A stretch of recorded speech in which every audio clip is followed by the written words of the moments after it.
हुगली जिले में एक बार फिर चोरी की घटना आई सामने। बार बार चोरी की घटना से लोगों में भय व्याप्त। 2 मंजिला एसी रूम में सो रहा था पूरा परिवार।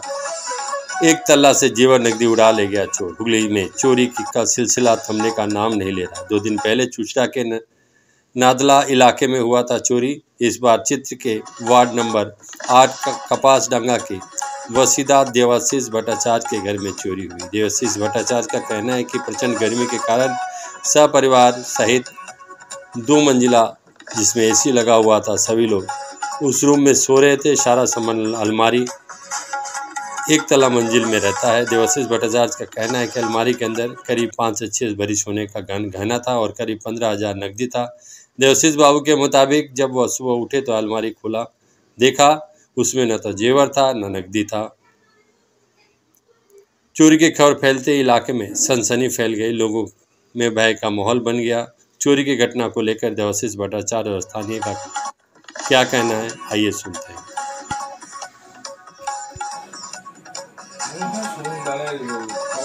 কতই দেখলেন আপনি প্রথম থেকে? না, ঘুম থেকে 7টার সময়।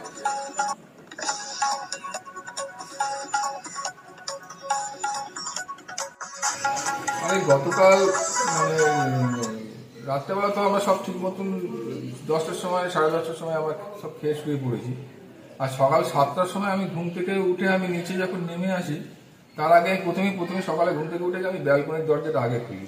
দেখি ব্যালকনির দরজাটার সাথে তালার সাথে চাবিটা ঝুলছে। দোতলায় ব্যালকনি? ও দোতলার ব্যালকনি। এবার আমার হঠাৎই মানে স্ট্রাইক করলো, চাবিটা ঝুলছে কেন তালার সাথে? চাবি তালা তো একসাথে থাকে না। এবার আমি ওকে বাড়ির লোককে বললাম, বললো না তো তালা তো দিয়ে তো তুমি তো দিয়ে শুয়েছিলে। হ্যাঁ আমি তো দিয়ে শুয়েছিলাম, আমি অতটা কেয়ার করিনি। এবার সকালে নিচে এসে আমি বাড়ির কাজকর্ম সারছি, ওরা সব উপরে শুয়েছিল। ওরা উঠেই কিছুক্ষণ পরে দেখে যে দরজা খোলা এবং সে মানে যে ঘরে চুরিটা হয়েছে সেই ঘরের তালা দিয়ে চাবিটা আমরা যে ঘরে শুই সেই ঘরে রেখে দিই।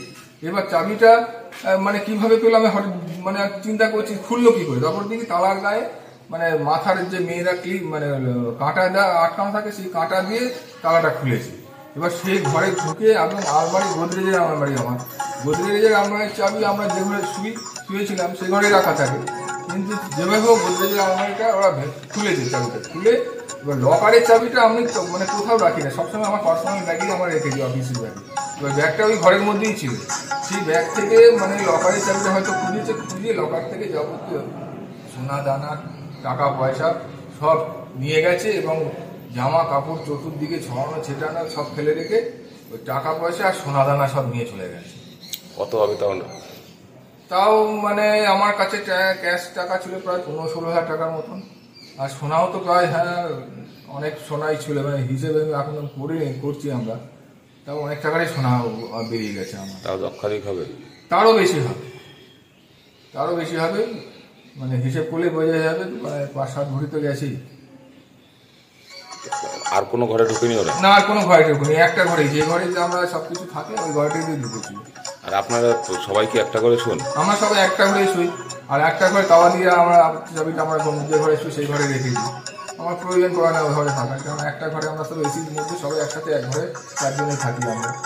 কোথা থেকে ঢুকলো কিছু বুঝতে পারছেন না? বিষয়টা আমার যতদূর মনে হচ্ছে আগে থেকে সন্ধ্যাবেলা থেকে ঢুকেছিল, কিংবা মানে 9টা-10টা নাগাদ মেন গেট মোটামুটি ভেজানোই থাকে, আমরা তালা দিই না।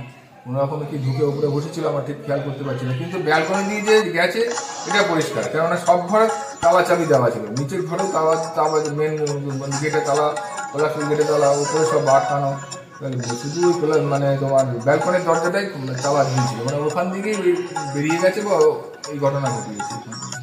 বেশ কিছুক্ষণ গেল আমরা আপনাদের কেউ মানে কোনো রকম টু শব্দ পাই না? আমরা কোনো টু শব্দ আমরা পাইনি।